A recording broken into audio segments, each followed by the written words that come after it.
The average national salary is $53,000 a year, but we can do better than that. Let's look at some ways you can earn $130,000 a year with the federal government job. One of the things I hear time and time again is people telling me I can make more money in the private sector. And maybe you can. If you have a high-paying sales job with a commission, you might be able to make over $130,000 a year. Or if you're an executive at a private company, you probably have a high salary. And if you have a high salary, this video probably isn't for you.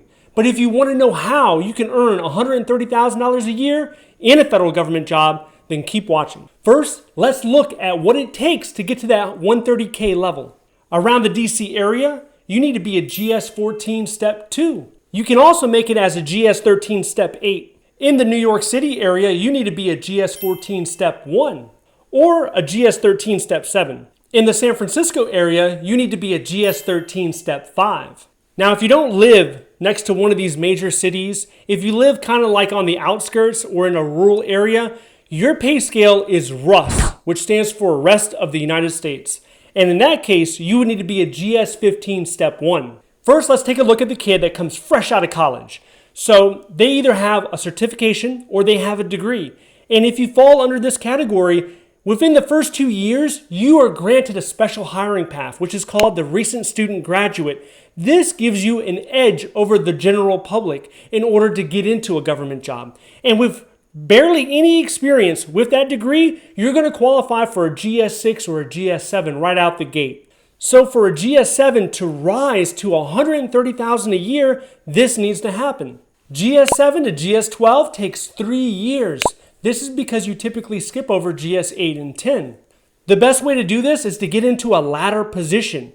If you do not get into a ladder position, it could take a lot longer than 3 years because you will have to wait 12 months time and grade and then apply to another government job. Okay, so at this point, you would need to pick up and move to a high-cost locality area. And this is for 2 reasons. First, there's more opportunities. Second, they're going to pay you a lot more. So let's say you pick the DC area.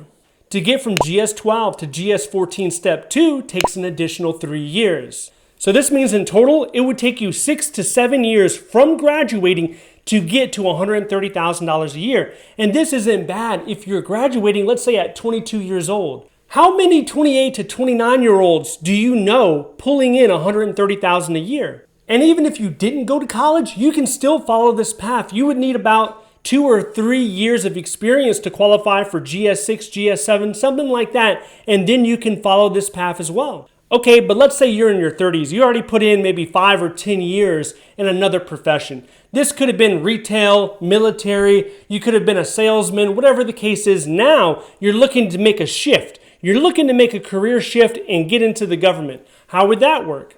You could enter the government at around GS11 and reach GS14 Step 2 in 4 years. Once again, you're looking for a job with a promotion ladder. Otherwise, it's going to take you a lot longer. It'll probably take you somewhere around 6 years. Remember that this path doesn't necessarily mean you have to get a degree. There are GS14s and 15s that have no degree and still are holding a pretty high level position. And most government jobs do not require a college degree. Now, if you have a degree, that could work in your favor. It's going to depend on the hiring manager that's reviewing your resume. Now, if getting a government job interests you, but you need help, and you would like resources in order to reach your goal, then check out the course link in the description below. Okay, so let's say you're later in your career. You're in your 40s or you're in your 50s, and you want to secure a pension. You want to start building your retirement. The good news is the federal government workforce tends to be on the older side. So you already have 20, 25 years of experience. You can probably come in around GS13, GS14, in some cases maybe even come in straight as a 15. But let's say you start off as a GS13. It would only take you 2 years to go from GS13 to GS14 Step 2.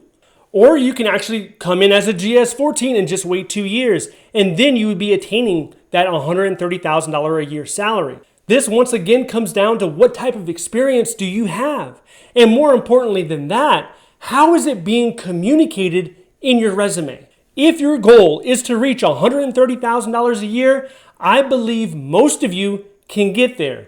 Whether you are a student or a seasoned professional, many of you can get there in under 10 years. Now, if you're watching this and you want that $130,000 a year, but you want it quicker, you want it faster, there are ways to get it even quicker. And if you want to know those, I want you to watch this video next. If you would like to see more videos like this, please click like and subscribe. Thank you for watching, and I'll see you in the next one.